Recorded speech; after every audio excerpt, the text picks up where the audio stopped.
Hello everyone and welcome back to The Perfect French with Dylan. Today we are going to see the pronunciation of the letter H.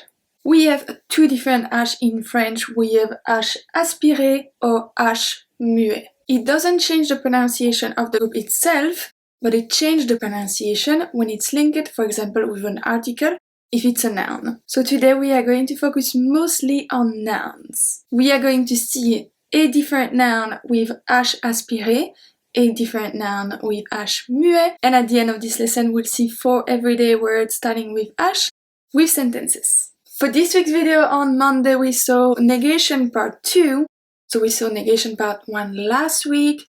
This is the part 2. Tomorrow we are going to see how to sound like a native speaker. You probably noticed that French speakers tend to not pronounce everything in a sentence. Like I told you in the videos about negation, we don't even pronounce the full negation, and there are a lot of different things that we do not pronounce or that we make it short. So this is what we are going to see tomorrow. As usual, you can grab the PDF for this lesson on my website, theperfectfrench.com. It's free, you just need to download it. Alright, let's get started.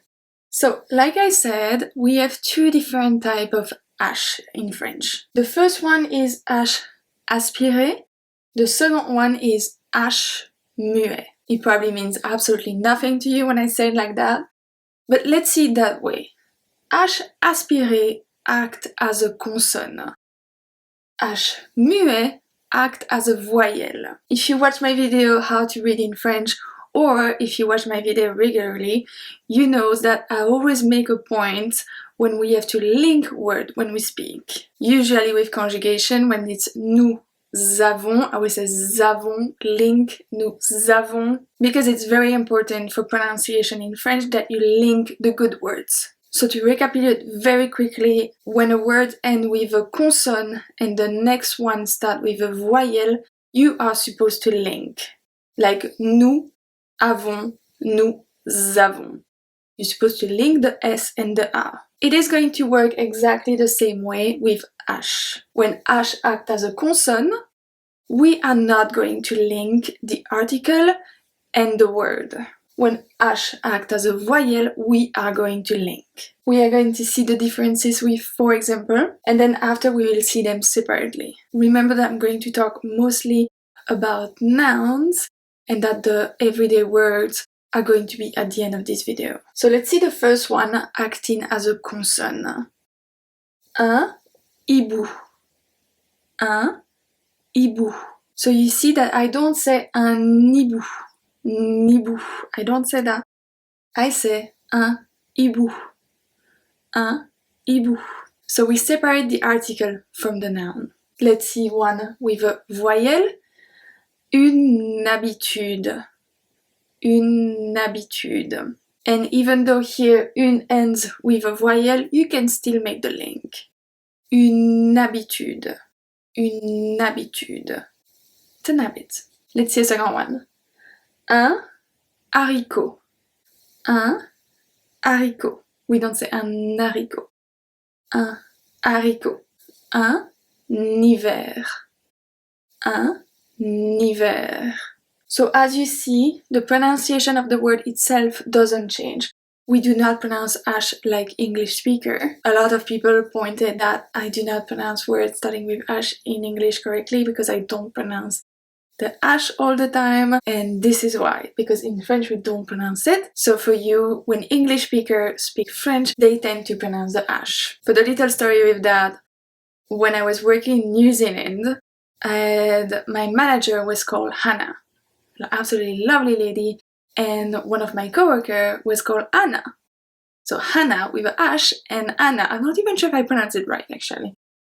And every time I needed to talk to my manager, I say, hey, Anna, and the other one was turning to, can I help you? I was like, no, you can't. I need the other one.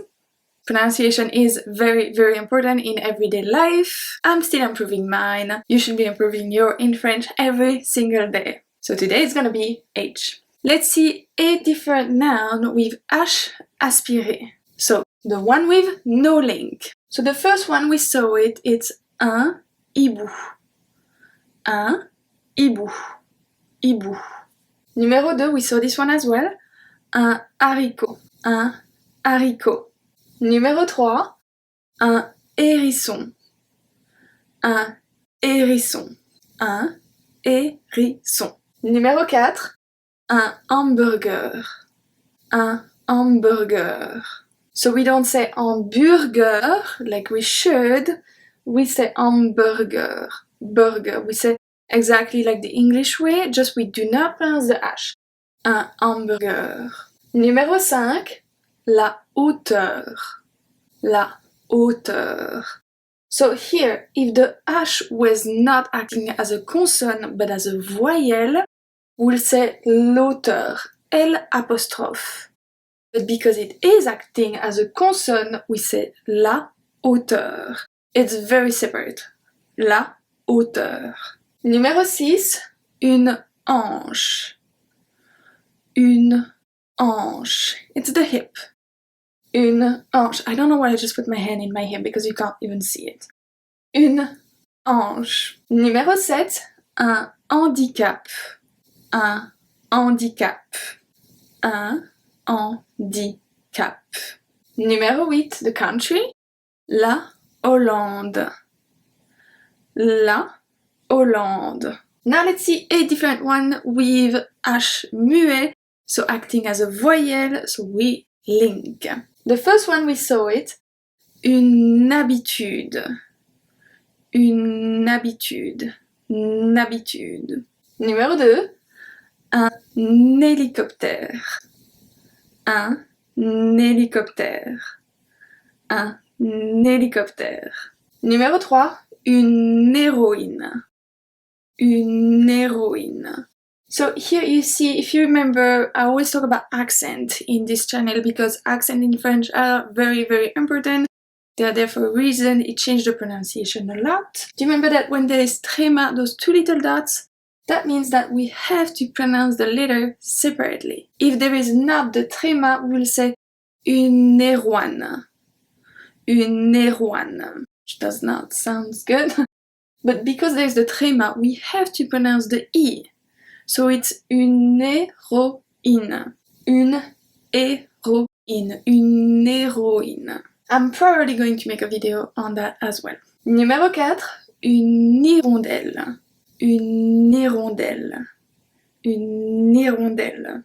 Numéro 5, une histoire. Une histoire.